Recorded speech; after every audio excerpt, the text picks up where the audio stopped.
Hi guys, स्वागत है आपका मेरे यूट्यूब चैनल पर।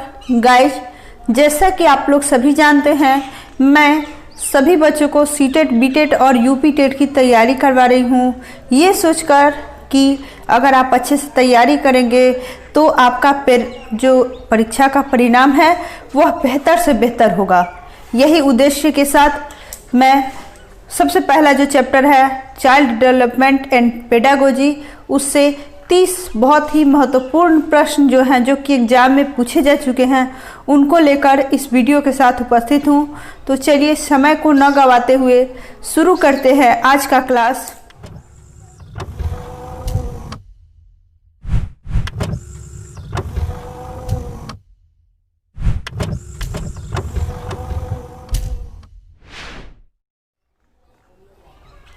आज के वीडियो का पहला क्वेश्चन है, अपने चिंतन में अवधारणा परिवर्तन लाने हेतु शिक्षार्थियों को सक्षम बनाने के लिए शिक्षिका को क्या करना चाहिए? क्या उन बच्चों को पुरस्कार देना चाहिए जिन्होंने अपने चिंतन में परिवर्तन किया है, या फिर बच्चों को स्वयं चिंतन करने के लिए हतोत्साहित करना चाहिए कि वे शिक्षिका को सुने और उसका अनुपालन करें, या फिर व्याख्यान के रूप में व्याख्या प्रस्तुत करनी चाहिए, या अस्पष्ट और आश्वस्त करने वाली व्याख्या देनी चाहिए? तो इसका आंसर होगा यानी अस्पष्ट और आश्वस्त करने वाली जो व्याख्या है वो शिक्षिका को देनी चाहिए, ताकि जो शिक्षार्थी हैं वह अपनी अवधारणाओं में परिवर्तन लाने में सक्षम हो सकें। ठीक है, तो अगला क्वेश्चन है, प्राथमिक विद्यालय के कक्षा कक्ष के संदर्भ में सक्रियता का क्या अर्थ है? याद करना, प्रत्यास्मरण और सुनाना, या फिर शिक्षक का अनुकरण और नकल करना, जांच पड़ताल करना, प्रश्न पूछना और वाद विवाद, या फिर शिक्षक द्वारा दिए गए उत्तरों को नकल करना? तो सिर्फ याद करना या शिक्षक का अनुकरण या नकल करना ये कहीं भी सही नहीं है। तो प्राथमिक विद्यालय के कक्षा कक्ष संदर्भ में सक्रियता का अर्थ ही होता है जांच पड़ताल करना, प्रश्न पूछना और वाद विवाद। तो आंसर हो जाएगा ऑप्शन नंबर सी। अगला क्वेश्चन है, बच्चे तब सर्वाधिक सृजनशील होते हैं जब वे किसी गति में भाग लेते हैं। यानी बच्चे किस प्रकार सर्वाधिक सृजनशील होते हैं? क्या शिक्षक की सिर्फ डांट से बचने के लिए? नहीं, ऐसा नहीं है कि सिर्फ शिक्षक की डांट से बचने के लिए ही जो बच्चे हैं वो सृजनशील हों, या दूसरों के सामने अच्छा करने के दबाव में आकर। तो जब दबाव की बात आती है तो सृजनशीलता कहीं भी नहीं होती। ठीक है, तो ये बी नंबर ऑप्शन भी गलत होगा। साथ ही जो चौथा पुरस्कार है, सिर्फ पुरस्कार पाने के लिए बच्चे सर्वाधिक सृजनशील हों, ऐसा भी नहीं है। बच्चे सर्वाधिक सृजनशील कब होते हैं? जब कोई कार्य वो अपनी रुचि से, अपने पसंद से करते हैं। तो आंसर हो जाएगा ऑप्शन नंबर सी। अगला क्वेश्चन है, भारत में अधिकांश कक्षाएं बहुभाषी होती हैं। यानी अधिकांश कक्षाएं जो हैं ये बहुभाषी होते हैं। कहने का तात्पर्य है कि कक्षाओं में विभिन्न भाषा के बच्चे एक साथ सम्मिलित होते हैं। तो ये जो चीज़ है, ये बहुभाषाएं होने का जो ये एक समय है, या कह सकते हैं ये जो एक मौका है, तो इसे शिक्षक के द्वारा किस रूप में देखना चाहिए? परेशानी के रूप में, समस्या के रूप में, समाधान के रूप में, या फिर बाधा के रूप में? तो कभी भी अगर इस तरह की बात हो तो शिक्षक को ये चीज़ संसाधन के रूप में देखनी चाहिए। ठीक है, क्योंकि ज़्यादा बहुभाषी होंगे बच्चे तो एक दूसरे से वो उन्हें सीखने का मौका मिलेगा। इस तरह ये एक संसाधन का रूप ले लेता है। अगला क्वेश्चन है, शिक्षार्थियों द्वारा की गई गलतियां और त्रुटियां बच्चों को कमजोर अथवा उत्कृष्ट चिन्हित करने के अच्छे अवसर हैं, या फिर शिक्षक और शिक्षार्थियों की असफलता के सूचक हैं, या उनके चिंतन को समझने के अवसर के रूप में देखी जानी चाहिए, या फिर इस चीज़ को कठोरता से निपटाई जानी चाहिए? तो गलतियों और त्रुटियों को कभी भी कठोरता से नहीं निपटाया जा सकता। आंसर डी गलत होगा। या फिर बच्चों को कमजोर अथवा सिर्फ उत्कृष्ट चिन्हित करने का ये अवसर हो, ऐसा भी नहीं है। और जहाँ तक शिक्षक और शिक्षार्थियों की असफलता का सूचक है, तो गलतियाँ करके ही बच्चे सीखते हैं, यानी गलतियों से ही वे सीखते हैं। कहने का तात्पर्य है कि बच्चे जो है वो गलतियाँ करते हैं और अपनी गलतियों से ही सीखते हैं। तो ऑप्शन नंबर बी भी क्या हो जाएगा, गलत होगा। इसका सही आंसर होगा उनके चिंतन को समझने के अवसर के रूप में देखा जाना चाहिए कि बच्चे किस तरह का चिंतन कर रहे हैं, मतलब उनके मन में क्या चल रहा है जिससे वे ऐसी गलतियां और त्रुटि करते हैं।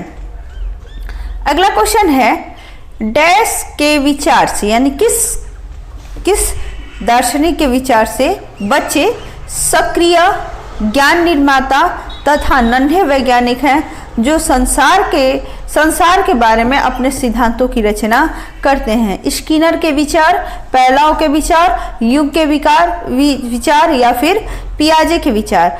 तो ये जो है ये जीन पियाजे का विचार है। उन्होंने ही सबसे पहले बच्चों के बारे में विशेष रूप से उनके मनोविज्ञान के बारे में अध्ययन किया। तो उन्होंने उन्हीं के विचार से जो बच्चे होते हैं वे सक्रिय ज्ञान निर्माता तथा नन्हे वैज्ञानिक हैं जो संसार के बारे में अपने सिद्धांतों की रचना करते हैं। कह सकते हैं कि जीन पियाजे ने ही सर्वप्रथम बाल मनोविज्ञान के बारे में विस्तार पूर्वक बताया। अगला क्वेश्चन है, बाल केंद्रित शिक्षा शास्त्र का अर्थ क्या है?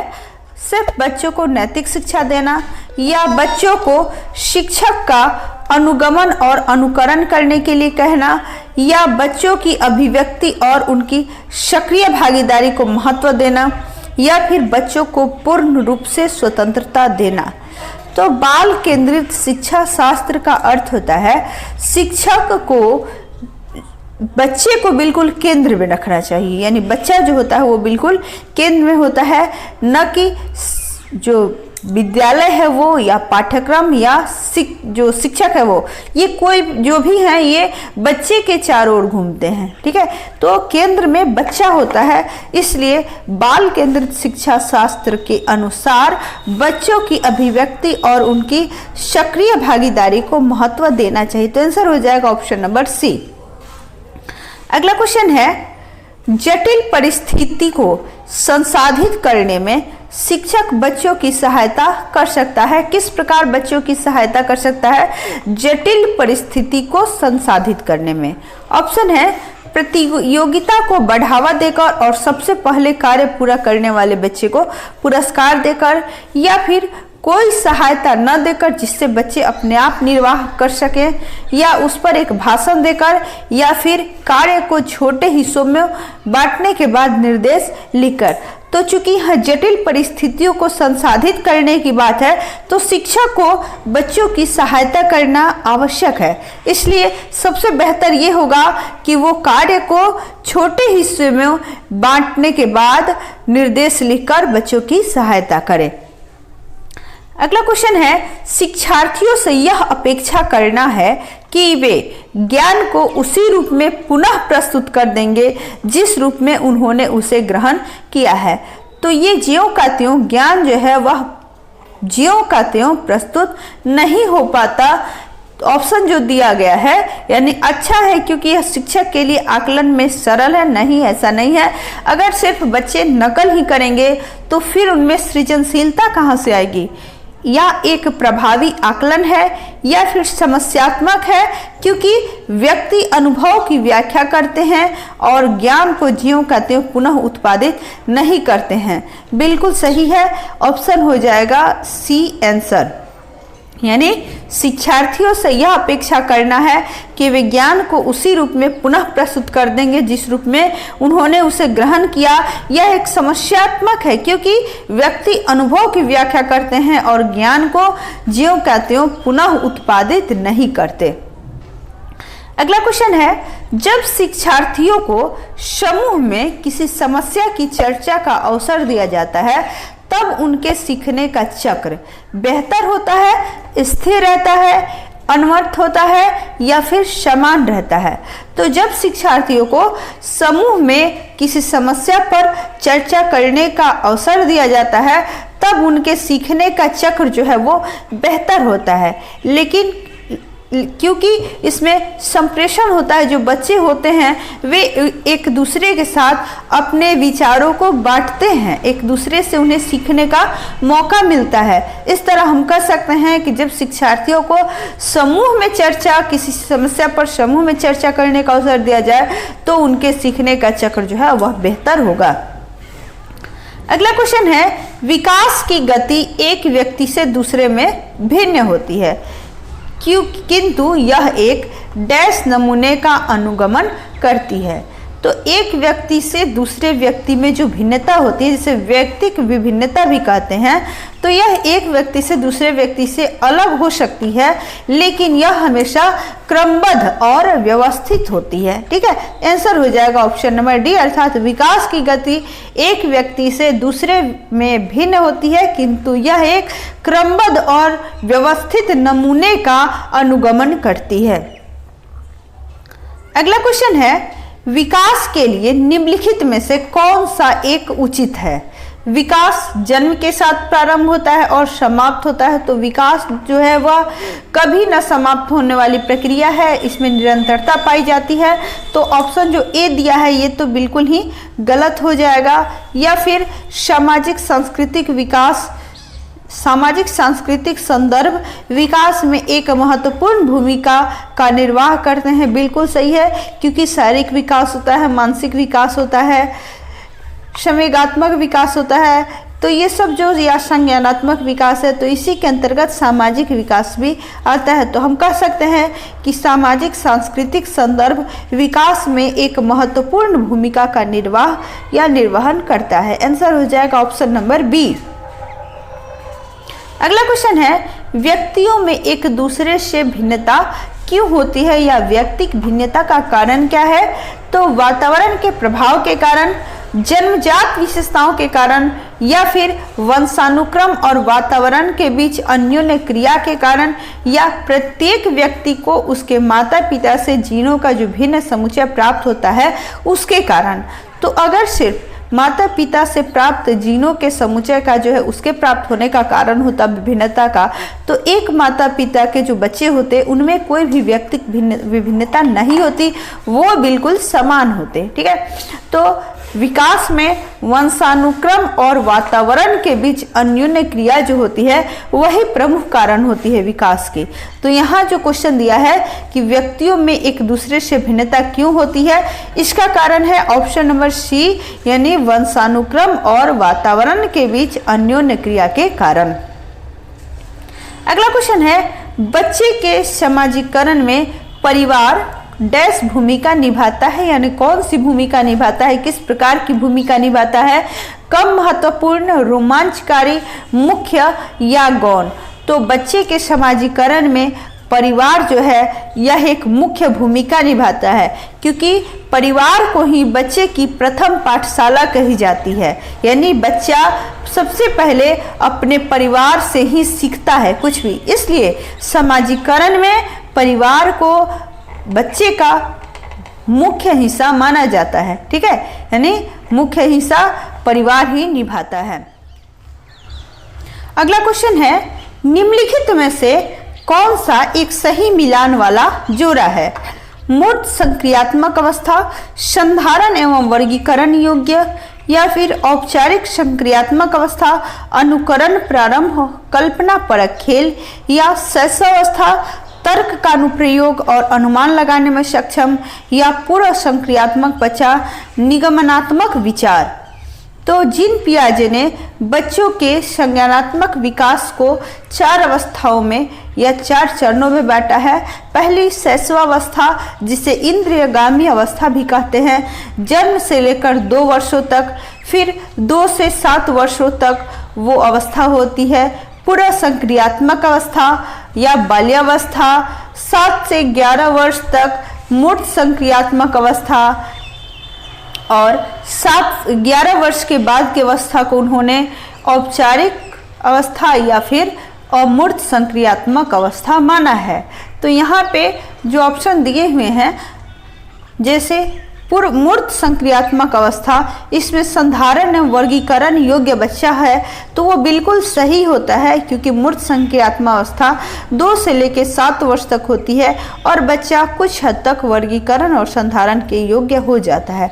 तो आंसर हो जाएगा ऑप्शन नंबर ए। बाकी जो दिए गए हैं, जैसे औपचारिक संक्रियात्मक अवस्था, बच्चा अनुकरण, प्रारंभ या कल्पना पर खेल, तो 11 वर्ष के बाद का जो बच्चा होता है वह अनुकरण, प्रारंभ या कल्पना पर खेल नहीं खेलता, तो ये आंसर भी गलत होगा। या फिर शैशवावस्था यानी जन्म से 2 वर्षों की जो अवस्था होती है, उसमें तर्क का अनुप्रयोग या अनुमान लगाने में सक्षम नहीं बच्चा, बल्कि तर्क कहाँ कर पाता है, जन्म से 2 वर्ष तक का जो बच्चा होता है उसमें तर्क करने की क्षमता विकसित नहीं होती। बाकी जो चौथा है पूर्व संक्रियात्मक अवस्था, निगमनात्मक विचार, तो जो बाल्यावस्था होती है उसमें निगमनात्मक विचार जो है वह पूर्ण रूप से सक्रिय नहीं हो पाते, तो ये भी आंसर गलत होगा, यानी आंसर क्या हो जाएगा ऑप्शन नंबर ए।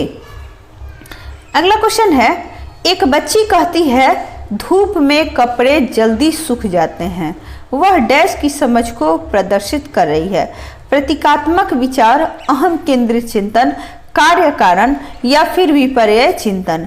तो आंसर हो जाएगा ऑप्शन नंबर सी, कार्य कारण। कहने का मतलब यह है कि जब कोई कार्य किसी कारण से पूरा होता है तो उसे कार्यकरण समझ कहते हैं। तो यहाँ बच्ची कह रही है कि धूप में कपड़े जल्दी सूख जाते हैं, यानी वह क्या कर रही है, वह कार्यकरण की समझ को प्रदर्शित कर रही है।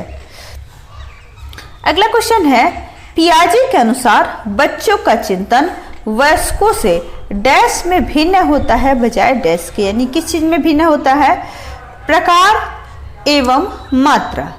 अर्थात पियाजे के अनुसार बच्चों का जो चिंतन है वह वयस्कों से प्रकार में तो भिन्न होता है बजाय मात्रा के। मात्रा क्या होती है, समान होती है, सिर्फ प्रकार में भिन्न हो सकता है। अगला क्वेश्चन है, निम्नलिखित में से कौन सा एक आधारभूत सहायता का उदाहरण है, अनुबोधन और संकेत देना तथा नाजुक स्थितियों पर प्रश्न पूछना, या फिर शिक्षार्थियों को प्रेरित करने वाले भाषण देना, या प्रश्न पूछने को बढ़ावा दिए बिना स्पष्टीकरण करना, या फिर मूर्त और अमूर्त दोनों प्रकार के उपहार देना। तो एक आधारभूत सहायता का जो उदाहरण है वह है शिक्षार्थियों को प्रेरित करने वाले भाषण देना। ठीक है। अगला क्वेश्चन है, वाइगोत्स्की के अनुसार बच्चे सीखते हैं, मतलब किस प्रकार सीखते हैं, वाइगोत्स्की जिन्होंने सामाजिक विकास पर यानी विकास में समाज के महत्वपूर्ण योगदान के बारे में कहा है, बच्चे अनुकरण से सीखते हैं, यानी ऑप्शन है जब पुनर्बलन प्रदान किया जाता है परिपक्व होने से या अनुकरण करने से, या फिर वयस्कों और समवयस्कों के साथ परस्पर क्रिया से। तो वाइगोत्स्की के अनुसार बच्चे समूह में सीखते हैं, समाज में सीखते हैं, अपने बड़ों से या अपने समान जो बच्चे होते हैं उनसे सीखते हैं। तो आंसर क्या हो जाएगा ऑप्शन नंबर डी, यानी वयस्कों और समवयस्कों के साथ परस्पर क्रिया से बच्चे जो है वह सीखते हैं। अगला क्वेश्चन है, कोहलबर्ग ने प्रस्तुत किए हैं, क्या प्रस्तुत किए हैं, संज्ञानात्मक विकास के चरण, शारीरिक विकास के चरण, संवेगात्मक विकास के चरण, या फिर नैतिक विकास के चरण। तो कोहलबर्ग ने नैतिक विकास के चरण 3 चरणों में से उन्होंने प्रस्तुत किया है। तो आंसर हो जाएगा ऑप्शन नंबर डी। अगला क्वेश्चन है, निम्नलिखित में से कौन सी स्थिति बाल केंद्रित कक्षा कक्ष को प्रदर्शित कर रही है, एक कक्षा जिसमें शिक्षिका नोट लिखा देती है और शिक्षार्थियों से उन्हें याद करने को कहा जाता है, या फिर एक कक्ष जिसमें पाठ्य पुस्तक एकमात्र संसाधन होता है जिसका संदर्भ शिक्षिका देती है, या एक कक्षा जिसमें शिक्षार्थी समूहों में बैठे हैं और शिक्षिका बारी बारी से प्रत्येक समूह में जा रही है, या एक कक्षा जिसमें शिक्षार्थियों का व्यवहार शिक्षिका के द्वारा दिए जाने वाले पुरस्कार और दंड से संचालित होता है। तो यह बाल केंद्रित कक्षा कक्ष की फिर से बात हो रही है, यानी बच्चा कहाँ है, बच्चा है सेंटर में और बाकी जो है उसके चारों ओर घूमते हैं। तो बच्चा सेंटर में होगा कब, जब शिक्षिका प्रत्येक समूह में बारी बारी से जाकर देखेगी कि बच्चे क्या कर रहे हैं। यानी ये कक्षा जिसमें शिक्षार्थी समूहों में बैठे हों और शिक्षिका बारी बारी से प्रत्येक समूह में जा रही है। इसका अर्थ यह हुआ कि बच्चे जो शिक्षिका है वह बारी बारी से प्रत्येक बच्चे पे ध्यान दे रही है। अगला क्वेश्चन है, बुद्धि है। बुद्धि क्या है? सामर्थ्यों का एक समुच्चय या फिर एक अकेला और जातीय विचार, दूसरों के अनुकरण करने की योग्यता या एक विशिष्ट योग्यता। तो बुद्धि को सिर्फ एक सामर्थ्य से परिभाषित नहीं किया जा सकता, बल्कि बुद्धि क्या है? बुद्धि सामर्थ्यों का एक समुच्चय है। इसमें बहुत सारी चीजें सम्मिलित होते हैं। अगला क्वेश्चन है, भाषा विकास के लिए प्रारंभिक बचपन डैश काल है? कम महत्वपूर्ण काल, अमहत्वपूर्ण काल, अति संवेदनशील या निरपेक्ष। तो भाषा जो विकसित होती है बच्चों में, यह मुख्य रूप से प्रारंभिक बचपन का जो काल होता है उसी में विकसित होती है। तो कह सकते हैं कि प्रारंभिक बचपन जो है यह भाषा विकास के लिए अति संवेदनशील काल है। अगला क्वेश्चन है, एक सह शिक्षा कक्षा में लड़कों से शिक्षक यह कहता है कि लड़के बनो और लड़कियों जैसा व्यवहार मत करो। यह टिप्पणी देने का क्या मतलब है? जातीय भेदभाव का परिचायक है वह, या फिर लड़के लड़कियों के साथ व्यवहार का एक अच्छा उदाहरण है, या लड़के लड़कियों में भेदभाव की रूढ़िबद्ध धारणा प्रकट करता है, या लड़कियों पर लड़कों की जीव वैज्ञानिक महत्ता को उजागर करता है। तो कहीं भी इस प्रकार की टिप्पणी करना एक शिक्षक के लिए अत्यंत ही निंदनीय है। इसे नीचा समझा जाना चाहिए, क्योंकि यह करके वह लड़के लड़कियों में भेदभाव की रूढ़िबद्ध धारणा जो है उसको प्रकट करता है। अगला क्वेश्चन है, आकलन। बच्चों को लेबल करने, नाम देने और वर्गीकरण की अच्छी रणनीति है, या फिर बच्चों में प्रयोगितात्मक भावना को सक्रिय रूप से बढ़ावा देता है, या सीखने को सुनिश्चित करने के लिए तनाव और दबाव उत्पन्न करता है, या फिर सिखाने में या सीखने में सुधार का एक तरीका है। तो आकलन जो है, किसी भी चीज़ का आकलन जब किया जाता है बच्चों का, तो ये बच्चों में प्रतियोगितात्मक भावना को सक्रिय रूप से बढ़ावा देता है। आंसर हो जाएगा ऑप्शन नंबर बी। अगला क्वेश्चन है, निम्नलिखित में से कौन सा एक कथन समावेशन का सबसे अच्छा वर्णन करता है? यह एक विश्वास है कि बच्चों को अपनी योग्यताओं के अनुसार अलग किया जाना चाहिए। तो बच्चों को उनकी योग्यताओं के अनुसार कभी भी अलग नहीं करना चाहिए। आंसर जो ऑप्शन जो पहला दिया है यह तो बिल्कुल गलत है। इसके बाद है, यह एक विश्वास है कि कुछ बच्चे कभी कुछ सीख ही नहीं सकते। यह कहना भी गलत होगा कि कुछ बच्चे कभी कुछ सीख ही नहीं सकते। या यह एक दर्शन है कि सभी बच्चों को नियमित विद्यालय प्रणाली में समान शिक्षा प्राप्त करने का अधिकार है। बिल्कुल यह एक अधिकार है। समावेशन का अर्थ ही होता है सभी बच्चों को नियमित विद्यालय प्रणाली में समान शिक्षा प्राप्त करने का अधिकार प्रदान किया जाए। अगला क्वेश्चन है, वंचित वर्ग यानी जो पिछड़े हुए वर्ग है, ठीक है, निचले तबके से या वंचित वर्ग की पृष्ठभूमि में के बच्चों को शिक्षा प्रदान करने के लिए शिक्षक को चाहिए कि उन्हें बहुत सा लिखित कार्य दे, उनके बारे में अधिक जानकारी जुटाने का प्रयास करे और उन्हें कक्षा में होने वाली चर्चा में शामिल करे। उन्हें कक्षा में अलग बिठाए या उन पर ध्यान न दे, क्योंकि वे दूसरे शिक्षार्थियों के साथ अंतःक्रिया नहीं कर सकते। तो वंचित वर्ग की पृष्ठभूमि से जो बच्चे आते हैं उनका अपनी कक्षा के बच्चों के साथ सबसे प्रमुख समस्या होती है समायोजन की। तो कभी भी शिक्षक को यही करना चाहिए कि उनके बारे में अधिक जानकारी जुटाने का प्रयास करें और उन्हें कक्षा में होने वाली चर्चा में शामिल करें। अगला क्वेश्चन है, निम्नलिखित में से कौन सा व्यवहार बच्चे की अधिगम योग्यता की पहचान कराता है? ऑप्शन है, मनोभाव का जल्दी जल्दी बदलना या मूड बदलना, या फिर अपमानजनक व्यवहार, या शब्दों को सही तरह से न समझ पाना तथा शब्दों को सही तरह से न लिख पाना।